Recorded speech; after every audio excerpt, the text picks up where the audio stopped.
Assalamualaikum warahmatullahi wabarakatuh. Perkenalkan, nama saya Siti dari kelas 12 Multimedia 1. Di sini saya ingin mempresentasikan hasil makalah tentang P3K. Jenis-jenis tes kerja. 1. Menuliskan dan menjelaskan tentang asal-usul tes Kraepelin. Tes Kraepelin adalah alat ukur yang dibuat oleh psikiater dari Jerman bernama Emil Kraepelin pada abad 19. Mulanya tes ini untuk mendeteksi abnormalitas pada individu, tapi belakangan digunakan juga oleh kalangan militer dan perusahaan. Tes Kraepelin dan Pauli ini bertujuan untuk melihat konsistensi, stabilitas emosi, kecepatan dan ketahanan kerja serta ketelitian para calon karyawan. 2. Menuliskan dan menjelaskan asal-usul tes ARMI. ARMI apa? Intelijensi. Tes adalah sebuah tes yang berisi instruksi, perintah tertentu dari pemberi tes kepada peserta, yang nantinya para peserta harus mengerjakan seluruh instruksi tersebut ke dalam lembaran kertas jawaban yang telah disediakan. 3. Menuliskan dan memberikan contoh tentang perkalian dasar dan gambar tes Warteg. Tes Warteg adalah salah satu tes psikologi yang kerap dilakukan untuk mendapatkan kandidat yang sesuai dengan perusahaan. Tes ini bertujuan untuk menggali kepribadian individu melalui tes gambar. Agar kamu tidak bingung saat berhadapan dengan tes ini, kamu perlu tahu lebih lengkap apa itu tes Warteg dan bagaimana cara mengerjakannya. 4. Menuliskan dan menjelaskan tes matematika dasar, soal, cerita, dan memberikan contoh soalnya. Pada psikotes matematika, kamu akan dihadapkan dengan soal deret angka, aritmatika, angka berkolom, matematika berpola, serta geometri. Soal-soalnya pun bisa berupa hitungan atau dalam bentuk soal cerita. Sebelum menghadapi ujian psikotes matematika, gunakan referensi soal psikotes matematika berikut untuk kalian. 5. TIU. TIU adalah tes yang digunakan untuk mengukur kemampuan numerik, logika berhitung, figural, penalaran, verbal, dan kemampuan berpikir logis serta analitis seseorang secara simultan. 6. Papikos Test. Papikos Test merupakan salah satu tahap seleksi kerja yang sering diterapkan oleh banyak perusahaan, baik besar atau jenis perusahaan yang masih masuk golongan startup.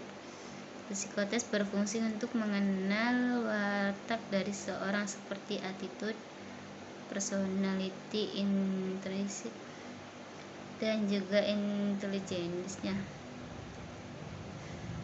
7. Wawancara kerja atau disebut juga interview kerja adalah salah satu tahap yang biasa dilakukan perusahaan sebelum merekrut seorang karyawan.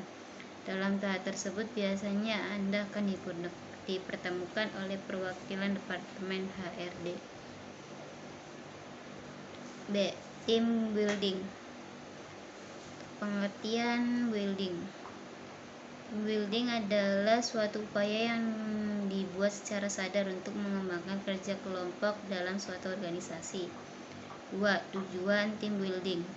Tim building adalah jawaban untuk meningkatkan kualitas komunikasi dengan baik.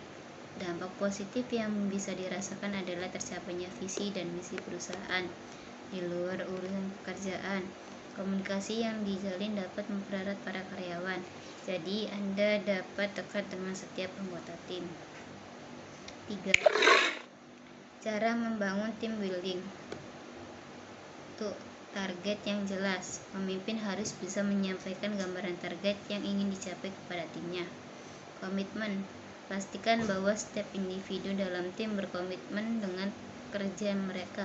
Kompetensi, kontrol, inovasi kreatif, kolaborasi, koordinasi, dan komunikasi. 4.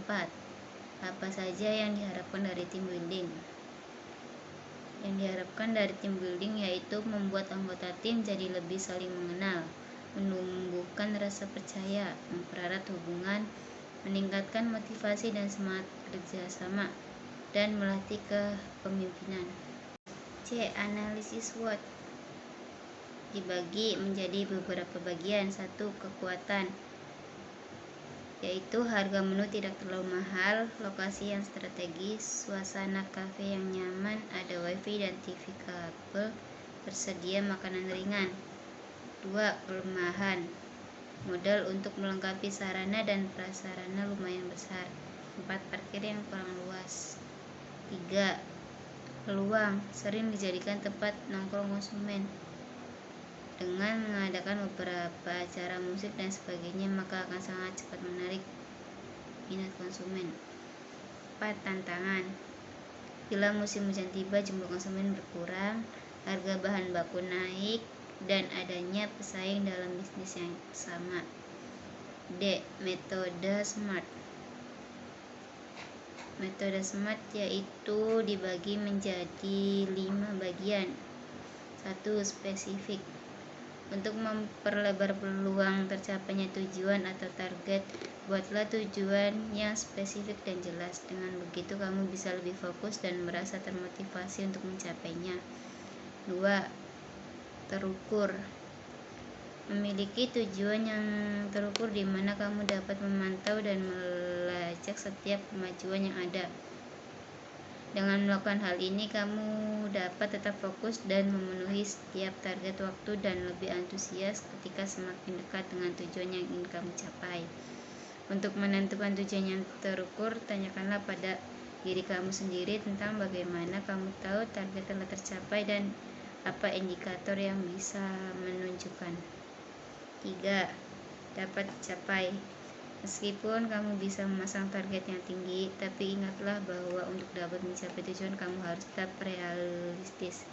Tujuan atau target yang realistis adalah ketika kamu tahu bagaimana cara tujuan atau target tersebut dapat diwujudkan dengan kemampuan, sumber daya, dan peluang yang kamu miliki. Itu sebabnya saat menentukan tujuan atau target, tanyakan pada dirimu bagaimana cara kamu mencapai tujuan dan seberapa realistis tujuan itu bisa dicapai dengan kondisi kamu saat ini. 4. Relevan, pastikan bahwa tujuan yang ingin kamu capai adalah penting dan selaras dengan tujuan lain yang relevan seperti dengan nilai diri dan rencana jangka panjangmu. Dengan begitu kamu bisa tetap memegang kendali atas itu semua. 5. Tepat waktu, agar kamu fokus mencapai goal, kamu perlu menentukan tanggal yang menjadi target atau tepat waktu. Jika tidak dibatasi waktu, tidak akan ada rasa urgensi dan motivasi untuk mencapai tujuan. Karena itu, tentukan kapan kamu ingin tujuan itu bisa tercapai. E. Multiple intelligence. Pengertiannya, kecerdasan majemuk adalah konsep penilaian kecerdasan anak dengan beberapa tolak ukur kemampuan. Dalam buku berjudul Multiple Intelligence, seorang psikologi bernama Howard Gardner menyatakan bahwa konsep kecerdasan majemuk melibatkan faktor biologi serta faktor budaya. 2. Apa saja kecerdasan multiple intelligence? 1. Kecerdasan verbal, linguistik. 2. Kecerdasan logis atau matematis. 2. Kecerdasan spasial, visual. Kecerdasan kinestetik, jasmani. Kecerdasan musikal, kecerdasan interpersonal, dan kecerdasan naturalis. 3. Penerapan multiple intelligence pembelajaran. Bentuk implementasi pembelajaran berbasis teori multiple intelligence adalah dengan menggunakan pembelajaran multimodel, pendekatan interdisipliner terhadap proses pengembangan materi pembelajaran, sedangkan dalam hal evaluasi pembelajaran dapat dilakukan dengan model penilaian otentik. 4. Penting memahami multiple intelligence bagi siswa. Multiple intelligence yang terlatih baik akan membantu anak mengembangkan potensinya secara maksimal. Bukan tidak mungkin si kecil mengembangkan ke-8 kecerdasan majemuk yang ia miliki dengan baik, apalagi kalau anak mendapatkan dukungan dan stimulasi yang tepat dari orang-orang terdekatnya. Karakter building. Apa itu karakter building? Karakter building adalah membangun watak, karakter, tabiat, sifat atau akhlak dan budi pekerti yang membedakan antara satu individu dengan individu yang lain dalam pergaulan di masyarakat, yang dilakukan oleh seorang pendidik kepada anak didik melalui proses pembelajaran. 2. Jenis karakter building. Karakter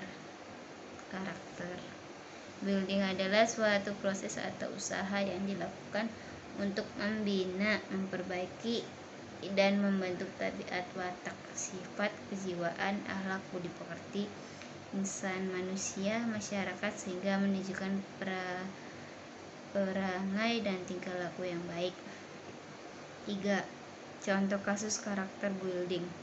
Belajar menghargai dirimu sendiri, bentuk prinsip diri sendiri, mengenal dan mengendalikan diri sendiri, terus belajar, memperbaiki masa lalu, memperhitungkan tindakan yang diambil, komitmen dan kedisiplinan itu penting. G. Disiplin adalah suatu kondisi yang tercipta dan terbentuk melalui proses serangkaian perilaku yang menunjukkan nilai-nilai ketaatan, kepatuhan, kesetiaan, keteraturan, dan keterlibatan.